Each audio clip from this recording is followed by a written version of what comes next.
what is the software and types of software and translators of language. So today we are going to learn about computer languages and their evolution. Language is a medium to express views and feelings. Computer also has its own language to communicate with computer. Now we will see languages, generation of languages. So 5 generations are there that we will see now. Language is the medium of communication, and to communicate with the computer, we need a common language. We call it computer language, a language that computer can understand. Let us learn about computer languages. If people want to talk to each other, they need a common language that both of them can understand. If one person speaks Hindi and the other person speaks English, both of them can't understand each other's language. How will they communicate? They need an interpreter who can interpret for both of them.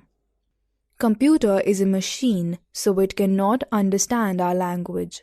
It understands only 2 states of switches, that is, on and off. Switch on is represented by a code 1, while switch off is represented by code 0. These codes are called binary codes. Let us know more about computer languages. Computer language. As you know, computer is a machine that works on electricity. Depending upon the 2 states of electricity, there are 3 types of computer languages: machine language, assembly language, high-level language. Machine language. The lowest and the most basic form of computer language is the machine language. This language is coded in binary language, that is made up of zeros and ones. 0 represents off state, that is no electrical pulse, and 1 represents on state, that is presence of electrical pulse. Remember, a computer can understand this only at its machine level. Every instruction has to be written in zeros and ones only. Assembly language. Coding a program in binary form was very tedious. To overcome the difficulties of writing machine codes, assembly languages were developed in 1950s. These languages used symbolic codes called mnemonics to write any instruction. A mnemonic is a short name given to an instruction. For example, sum for addition and sub for subtraction. The program written in assembly language has to be translated into machine language, and then only it can be executed by the computer.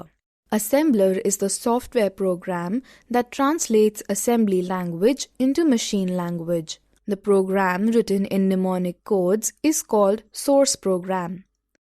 High-level language. High-level languages use English language words to give instructions to the computer. A software program called interpreter is used to translate high-level language into machine language that a computer can understand. Nowadays, normally programs are written in high-level languages. Some examples of high-level languages are Logo, Basic, C, C++, Java, Visual Basic, etc. Advantages of high-level languages. They are easier to learn than assembly language. The programs written in high-level languages can be executed in any computer, unlike symbolic language programs. They are easier to maintain. They require less time to write. They provide better documentation. Caution: never work on computer continuously for several hours. Take a short interval of 5 to 10 minutes after working each 30 minutes. Some important terms. Program. It is a set of instructions given to a computer in a computer language. Software. It is a set of program which enables the computer to obtain the solution of a problem. Assembler. It is a program which is used to translate programs written in assembly language into machine code. Compiler. A compiler translates a program written in high-level language to executable machine language program, that is, the object program. The object program is generated and executed to get the desired result. Interpreter. Some high-level languages use interpreters to translate programs. Using interpreter, one instruction in the program is translated and executed. Then it takes the next instruction and translates it for execution. This way, each instruction is translated and executed one by one in turn.